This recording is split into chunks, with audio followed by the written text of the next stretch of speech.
সকল শিক্ষার্থীকে স্বাগত জানিয়ে শুরু করছি ম্যাথ ক্লাস। আজকে আমি ম্যাথ ক্লাসে নবম শ্রেণীর ম্যাথ এর চ্যাপ্টার 8 কোশ্চেন নম্বর 9 পেজ নম্বর 209 অঙ্কটি সহজভাবে সমাধান দেব। তাহলে দেখো নম্বর 9, এখানে 1 নম্বর কি আছে দেখো। প্রথমে দেখো এখানে চিত্রের যৌগিক ঘনবস্তুর নিম্ন অংশের ভূমির ব্যাস 4 মিটার এবং উচ্চতা 5 মিটার, উপরের অংশের হেলানো উচ্চতা 3 মিটার। এখন দেখো প্রথম নম্বর, ঘনবস্তুটি নিম্ন অংশে বক্রতল রং করতে প্রতি বর্গমিটারে 450 টাকা খরচ হলে মোট কত খরচ হবে? নিম্ন অংশ শুধুমাত্র এই সিলিন্ডারের অংশটুকু খরচ রং করবে। দেখো প্রথমে সিলিন্ডারটি অঙ্কন করি। এখানে সিলিন্ডারের ব্যাস দেওয়া আছে, সিলিন্ডারটির ব্যাস দেওয়া যেহেতু, অর্থাৎ এখানে ব্যাস কতটুকু দেওয়া দেখো, এই হইতে এই পর্যন্ত যে দূরত্ব সেটা দেওয়া, অর্থাৎ 2r ইকুয়াল, এখানে ব্যাস দেওয়া আছে 4 মিটার, উচ্চতা h ইকুয়াল কি দেওয়া আছে 5 মিটার, অর্থাৎ উচ্চতা এই হইতে এই পর্যন্ত যে উচ্চতা সেটা হচ্ছে 5 মিটার, এটা দেওয়া আছে। এরপর দেখো এখানে ঘনবস্তুটির নিম্ন অংশের বক্রতল রং করতে প্রতি বর্গমিটারে এত টাকা খরচ হয়, অর্থাৎ নিম্ন অংশ বলেছে এই হইতে এই পর্যন্ত এই অংশের রং করতে, বক্রতলের অংশটা রং করতে, এগুলো রং করতে কত টাকা খরচ হয়েছে সেটা আমরা বের করব। আমরা জানি সিলিন্ডারের বক্রতলের ক্ষেত্রফলের সূত্র হচ্ছে 2 পাই আর এইচ বর্গমিটার, অর্থাৎ এখানে বর্গ একক হবে। এ ইকুয়াল এটা হচ্ছে সিলিন্ডারের বক্রতলের ক্ষেত্রফল। এখানে সিলিন্ডার অঙ্কন করে রাখি, সহজেই বুঝতে পারা যাবে এটা সিলিন্ডারের। দেখো নম্বর 1-এ তাহলে আমরা প্রথমে লিখব, দেওয়া আছে ঘনবস্তুটির নিম্নাংশের ভূমির ব্যাস, ঘনবস্তুটির নিম্নাংশের ভূমির ব্যাসকে 2r দ্বারা প্রকাশ করা হয় বা d দ্বারা, স্মল অথবা ক্যাপিটাল লেটারে d, 4 মিটারে m ব্যবহার করি, এবং ঘনবস্তুটির উচ্চতাকে h দ্বারা প্রকাশ করা হয়। আমরা মনে করি h ইকুয়াল, এখানে উচ্চতা দেওয়া আছে 5 মিটার, লিখি যেহেতু ঘন বস্তুটির নিম্ন অংশ সিলিন্ডার আকৃতি, সুতরাং সিলিন্ডারের বক্রতলের ক্ষেত্রফল যেহেতু, তাহলে দেখি সুতরাং সিলিন্ডারের সূত্র প্রযোজ্য হবে। আমরা জানি সিলিন্ডারের বক্রতলের ক্ষেত্রফল ইকুয়াল 2 পাই আর এইচ বর্গ একক। এখানে বর্গ একক লিখতে হবে কারণ এটা সূত্র। এর কারণ হচ্ছে এখানে দেখো এইটা হচ্ছে সিলিন্ডার আকৃতি, সুতরাং সিলিন্ডারের বক্রতলের ক্ষেত্রফলের সূত্র হবে। অর্থাৎ এখানে আমরা দেখতে পাচ্ছি এই নিম্ন অংশের বক্রতলের ক্ষেত্রফল বা নিম্ন অংশের রং করতে বলেছে, সুতরাং এটার বক্রতল আমরা ক্ষেত্রফল বের করবো, তাই আমরা সিলিন্ডারের সূত্রটি লিখেছি। তাহলে অতএব সিলিন্ডারের বক্রতলের ক্ষেত্রফল ইকুয়াল, আমরা মান বসিয়ে দেব, এখানে পাই ইন্টু 2r লিখি ইন্টু এইচ, এখানে মিটার হলো একক তাই মিটার স্কয়ার লিখি যেহেতু ক্ষেত্রফল, তাই ইকুয়াল পাই এর মান কি 3.1416 ইন্টু 2r ইকুয়াল কি দেওয়া আছে 4 ইন্টু এইচ হচ্ছে উচ্চতা, এখানে উচ্চতা কত 5, তাহলে কি হবে এগুলো গুণ হবে, এখানে একক হচ্ছে মিটার স্কয়ার, তাহলে এগুলো আমরা গুণ করি, আমরা ক্যালকুলেটর ব্যবহার করতে পারি, আমরা এখানে গুণ করে লিখি, ক্যালকুলেটর ব্যবহার করি। এখানে 4 এর সাথে 5 গুণ করলে 20 হবে, 20 ইন্টু 3.1416 ইকুয়াল HD কত হলো 62.832, এখানে একক মিটার স্কয়ার। দেখো বক্রতলের ক্ষেত্রফল হচ্ছে সিলিন্ডারের বক্রতলের ক্ষেত্রফল আছে এটা, যদি সিলিন্ডারের বক্রতলের ক্ষেত্রফল চেয়ে থাকে সেটা এখানে আমরা অ্যান্সার লিখব। এরপর কি দেখো, ঘনবস্তুটির নিম্নাংশের বক্রতলের রং করতে প্রতি বর্গমিটারে 450 টাকা খরচ হয়। তাহলে এখানে দেওয়া আছে, অবশ্যই আমাদের নম্বর 1-এ এখানে লেখা উচিত। তাহলে দেখো লিখি প্রতি বর্গমিটারে খরচ হয়, প্রতি বর্গমিটার কি করতে রং করতে, তাহলে লিখি 1 বর্গমিটার রং করতে খরচ হয় 450 টাকা, অর্থাৎ 450 টাকা, অতএব কত পেয়েছি ওটা লিখি 62.832 বর্গমিটার রং করতে খরচ হয়, বেশি হবে তাই গুণ হবে 450 ইন্টু 62.832, এখানে একক মানে রাশি হিসেবে টাকা হলো, কারণ আমরা কত টাকা খরচ হয়েছে সেটা বের করব। টাকা ইকুয়াল, আমরা এখানে ক্যালকুলেটর ব্যবহার করি, 62.832 ইন্টু 450 ইকুয়াল, যেটা পেয়েছি সেটা লিখি 28,274 3.4 এত টাকা। এটা হচ্ছে অ্যান্সার। তাহলে আমরা অ্যান্সার কি লিখবো? ঘনবস্তুটির নিম্নাংশ বক্রতল রং করতে মোট খরচ হবে এত টাকা। আশা করি বুঝতে পেরেছো কিভাবে অ্যান্সারটা লিখতে হবে। এরপর দেখো নম্বর 2, ঘনবস্তুটির সমগ্রতলের ক্ষেত্রফল কত? তাহলে এখানে সিলিন্ডারের বক্রতলের ক্ষেত্রফল, ভূমির ক্ষেত্রফল, এখানে এই উপরে দেখো কোণক আকৃতি, এই কোণকের তলের ক্ষেত্রফল অর্থাৎ সমগ্র তলের ক্ষেত্রফল, এই তিনটি যোগ করলে আমরা ঘনবস্তুটির সমগ্র তলের ক্ষেত্রফল পাবো। তাহলে এখান থেকে আমরা সিলিন্ডারের বক্রতলের ক্ষেত্রফল যেটা পেয়েছি এটা রেখে দেব। এরপর প্রশ্নে যা দেওয়া আছে সেটা লিখবো। তাহলে দেখো কিভাবে করতে হবে। দেখো তাহলে নম্বর 2 লিখি। এখানে নম্বর 2 দেই। সিলিন্ডারের উচ্চতা দেওয়া আছে। এরপর দেখো ঘনবস্তুর সমগ্র তলের ক্ষেত্রফল বের করতে বলছে। তাহলে আমরা এই উপরের অংশের হেলানো উচ্চতা অর্থাৎ উপরের অংশ সিলিন্ডার আকৃতি, সুতরাং সিলিন্ডার হেলানো উচ্চতা লিখি। এখানে যেহেতু উপরের অংশ হেলানোর উচ্চতা দেয়া আছে, তাহলে লিখি উপরের অংশ বা সিলিন্ডারের, এখানে সিলিন্ডারের উপরে হচ্ছে দেখো এখানে কোণক আছে, তাহলে কোণকের হেলানোর উচ্চতা লিখি উপরের অংশ অর্থাৎ কোণকের অংশ লিখি উপরের অংশ অর্থাৎ কোণকের অংশের হেলানো উচ্চতা। হেলানো উচ্চতাকে এল দ্বারা প্রকাশ করে। এল ইকুয়াল উচ্চতা, এল ইকুয়াল কত দেওয়া এখানে 3 মিটার।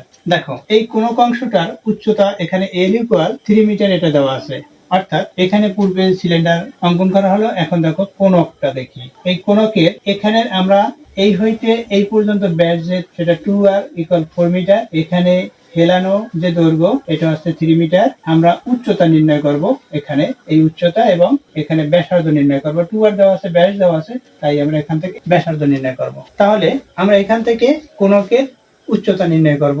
দেখো লিখবো কি, ঘন বস্তুটির উপরের অংশ সিলিন্ডার আকৃতি, সুতরাং সিলিন্ডারের উচ্চতা লিখি ঘন বস্তুটির উপরের অংশ আকৃতি, সুতরাং সিলিন্ডারের উচ্চতা আমরা h1 দ্বারা প্রকাশ করি উচ্চতাকে সিলিন্ডারের ইকুয়াল কি হবে, এখানে সিলিন্ডারের উচ্চতা, এখানে হেলানো উচ্চতা হচ্ছে এল, এটা হচ্ছে অতিভুজ আকৃতি, সুতরাং এল স্কয়ার মাইনাস আর হচ্ছে ব্যাসার্ধ স্কয়ার, এখানে রুট হবে, এটা মিটার ইকুয়াল দেই।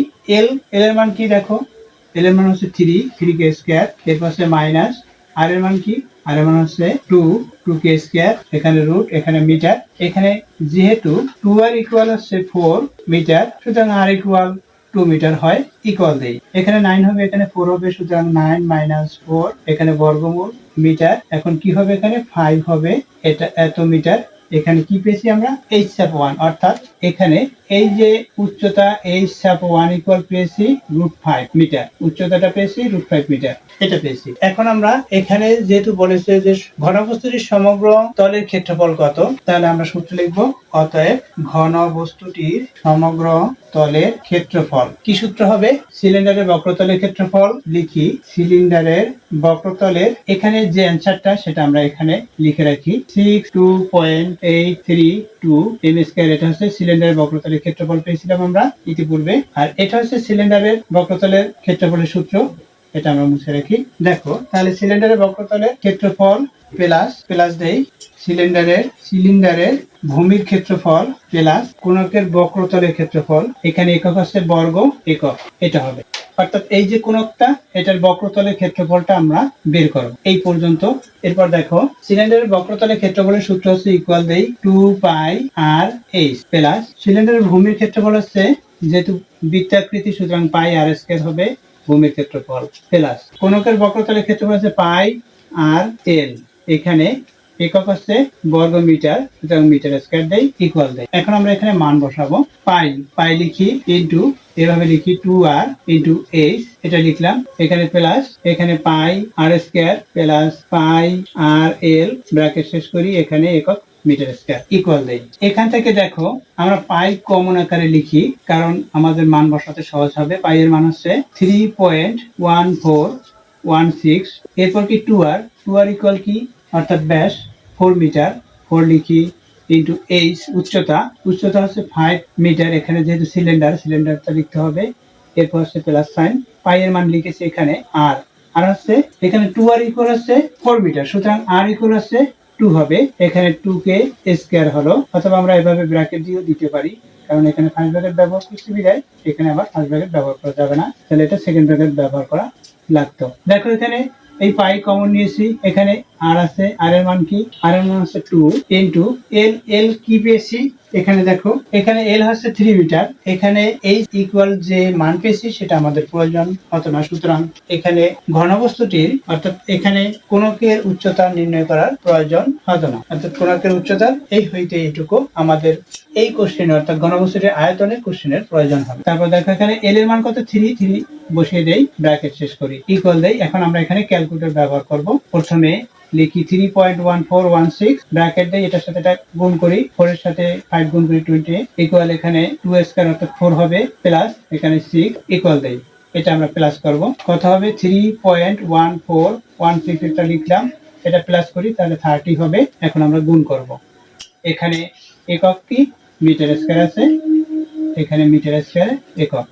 এখন আমরা এখানে ক্যালকুলেটর ব্যবহার করি, 3.1416 ইনটু 30 ইকুয়াল লিখি এখানে 49.248 মিটার স্কয়ার, এটা হচ্ছে অ্যানসার। দেখো ঘনবস্তুটির সমগ্রতলের ক্ষেত্রফল কত, ঘনবস্তুটির সমগ্রতলের ক্ষেত্রফল হচ্ছে এত, আমরা উত্তরে লিখব। অতএব ঘনবস্তুটির সমগ্রতলের ক্ষেত্রফল 94.248 মিটার স্কয়ার। আশা করি এটি বুঝতে পেরেছো। এরপর দেখো নম্বর 3, এখানে এই অংশটুকু আমাদের করার প্রয়োজন নেই, এটা 3 নম্বরে করতে হবে। তাহলে দেখো নম্বর 3, দেখো ঘনবস্তুটির উপর অংশে হেলানো উচ্চতা এখানে 3 মিটার। আমরা ঘনবস্তুটি আবার অঙ্কন করি, দেখো এখানে এল ইকুয়াল 3 মিটার, এখানে আমরা এই উচ্চতা বের করব, এখানে এটা হচ্ছে এইচ ইকুয়াল দেওয়া আছে 5 মিটার অর্থাৎ সিলিন্ডারের উচ্চতা, এখানে ব্যাস দেওয়া আছে 4 মিটার অর্থাৎ এই হইতে এই পর্যন্ত দূরত্ব। তাহলে আর ইকুয়াল আমরা পেয়েছি 2 মিটার, এর অর্ধেক এখানেও 2 মিটার অর্থাৎ আর ইকুয়াল এখানেও। দেখো এখানে এইচ সাব 1 আমরা বের করব। দেখো ঘনবস্তুটির উপরের আকৃতি কোণকের আকৃতি, সুতরাং কোণকের উচ্চতা পিথাগোরাসের উপপাদ্য অনুসারে আমরা করব। দেখো তাহলে এই অংশ, এই কোণকের অংশটুকু আমরা দেখাই, এভাবে ছিল, এই এখানে এভাবে, এখানে 90 ডিগ্রি কোণ, এখানে আর ইকুয়াল হচ্ছে 2 মিটার, এল ইকুয়াল হচ্ছে 3, এখানে 90 ডিগ্রি কোণ, এখানে এই যে হেলানো উচ্চতা, এখানে যদি এ মনে করি শীর্ষবিন্দু, এখানে বি বিন্দুতে 90 ডিগ্রি কোণ, এখানে সি মনে করলে এটা এবিসি সমকোণী ত্রিভুজের পিথাগোরাসের উপপাদ্য অনুসারে আমরা জানি যে অতিভুজ স্কয়ার ইকুয়াল লম্ব স্কয়ার, এখানে লম্ব হচ্ছে এইচ সাব 1 মনে করি উচ্চতা, লম্ব স্কয়ার প্লাস ভূমি স্কয়ার, ভূমি হচ্ছে এখানে আর স্কয়ার, অর্থাৎ এই সূত্রটি প্রযোজ্য হবে এখানে। তাহলে আমরা লিখতে পারি কোণকের উচ্চতা, এখানে লিখেছি যে ঘনবস্তুটির উপরাংশ কোণক আকৃতি এবং হেলানো উচ্চতা এল ইকুয়াল এটা দেওয়া 3 মিটার। সুতরাং লিখি, মনে করি কোণক অংশের উচ্চতা H sub 1 equal H sub 1 metre. সুতরাং পিথাগোরাসের উপপাদ্য অনুসারে সূত্রটি আমরা লিখি, L square equal H sub 1 square plus R square. এখানে দেখিয়ে দিচ্ছি চিত্র হতে, লিখে দেই চিত্র হতে, আমরা চিত্র অবশ্যই অঙ্কন করব, চিত্র হতে দেখিয়ে দেব, তাহলে একটু সংক্ষিপ্ত এবং সহজ হবে। তাহলে দেখো আমরা মান বসাবো, মান বসিয়ে পক্ষান্তর করবো, যেহেতু আমরা এইচ এর মান নির্ণয় করব, সুতরাং এইচ সাব 1 স্কয়ার ইকুয়াল আমরা এল স্কয়ার মাইনাস আর স্কয়ার লিখতে পারি। আমরা পক্ষান্তর করেছি, এখানে অবশ্যই সাইড নোট লিখতে হবে পক্ষান্তর করে, আমরা পক্ষান্তর করেছি। এরপর মান বসিয়ে দেই, দেখো বা এখানে এইচ চাপ 1 ইকুয়াল, এই যে বর্গ আছে বর্গ বাদ দিতে হবে, সুতরাং বর্গমূল করতে হবে, উভয় পক্ষকে বর্গমূল করে এখানে লিখতে হবে অবশ্যই সাইড নোট, উভয় পক্ষকে বর্গমূল করে, এভাবে সাইড নোট লিখে দিতে হবে। এরপর দেখো এখানে মান বসাবো, এল ইকুয়াল কি 3 মাইনাস আর ইকুয়াল কি 2, 3 কে স্কয়ার দিলে হবে কত 9 মাইনাস এখানে 4 হবে ইকুয়াল কত পেয়েছি √5 পেয়েছি, ইকুয়াল √5 আমরা এখানে লিখতে পারি ইকুয়াল √5 ইকুয়াল এখানে √5 পেলাম। এখন এই h সাব 1 ইকুয়াল এখানে হলো √5 অর্থাৎ এইটা উচ্চতা, এখানে √5 হলো। এখন আমরা যেহেতু ঘন বস্তুটির আয়তন নির্ণয় করতে বলেছে, সুতরাং এখানে এই সিলিন্ডারের আয়তন এবং কোণকের আয়তন হবে। তাহলে আমরা জানি, তাহলে এখানে লিখি ঘনবস্তুটির আয়তন, অতএব ঘনবস্তুটির আয়তন ইকুয়াল, ঘনবস্তুটির আয়তনের সূত্র কি, তাহলে এখানে বেলনের আয়তন হবে এবং কোণকের আয়তন হবে। তাহলে লিখি বেলনের বা সিলিন্ডারের আয়তন, যেহেতু এটা বেলন আকৃতি বা সিলিন্ডার আকৃতি, সুতরাং সিলিন্ডার লিখি, সিলিন্ডারের আয়তন প্লাস কোণকের আয়তন, এটার একক হচ্ছে ঘন একক, আমরা ঘন একক লিখবো, ঘন একক ইকুয়াল দেই। সিলিন্ডারের আয়তনের সূত্র কি সেই সূত্রটা আমরা লিখবো এবং কোণকের আয়তনের সূত্র কি, কোণকের আয়তনের সূত্র সেটা লিখবো। সিলিন্ডারের আয়তনের সূত্র হচ্ছে পাই আর স্কয়ার এইচ প্লাস কোণকের আয়তনের সূত্র হচ্ছে 1/3 পাই আর স্কয়ার। কোণকের আয়তনের সূত্র হচ্ছে পাই আর স্কয়ার, এখানে উচ্চতা কোণকের h⁻1 ধরা হলো। এটা ঘনমিটার ইকুয়াল আমরা এখান থেকে কি কমন নিতে পারি, পাই নিতে পারি, আর স্কয়ার নিতে পারি কমন। কি থাকবে এখানে, এখানে h থাকবে, এখানে প্লাস, এখানে 1/3 h⁻1, এটা এখানে একক হচ্ছে মিটার কিউব অর্থাৎ ঘন একক। তাই এখন দেখো এখানে আমরা মান বসাবো, পাই এর মান বসিয়ে দেই। পাই এর মান হচ্ছে 3.1416 ইন্টু আর ইকুয়াল কি, এখানে 2 আর ইকুয়াল 4, সুতরাং আর ইকুয়াল হচ্ছে 2, তাহলে 2 কে স্কয়ার দেই। এরপর হচ্ছে ব্র্যাকেট শুরু করি, h বিলনের ক্ষেত্রে h এর উচ্চতা হচ্ছে 5 মিটার প্লাস এখানে h⁻1 অর্থাৎ কোণকের উচ্চতা ছিল √5 বাই এখানে 3 আছে, 3 লিখি, এখানে মিটার কিউব ইকুয়াল দেই। এখানে দেখো কি হয়, প্রথমে লিখি 3.1416 ইন্টু 4, এখানে আমরা যদি লসাগু করি তাহলে কি পেতে পারি, এখানে 3 লসাগু, এখানে 15 প্লাস √5, এখানে হচ্ছে মিটার কিউব ইকুয়াল আমরা এখানে ক্যালকুলেটর ব্যবহার করি। 3.1416 ইন্টু 4 ব্র্যাকেট শুরু করি বাই লব হচ্ছে 15 প্লাস √5 বাই 3, এখানে ব্র্যাকেট শেষ করি ইকুয়াল দেই। তাহলে আমরা এখানে কত পেলাম ক্যালকুলেটর ব্যবহার করে, 72.19844154 মিটার কিউব এটা পেয়েছি। আমরা দশমিক বিন্দুর পরে 3 অঙ্ক লিখতে পারি, তাহলে সেটা হচ্ছে উত্তর হবে, এখানেই অ্যান্সার লিখে দেই। আশা করি বুঝতে পেরেছো। এতক্ষণ ম্যাথ ক্লাসের সাথে থাকার জন্য সকলকে ধন্যবাদ জানিয়ে আজকের মতো বিদায় নিচ্ছি।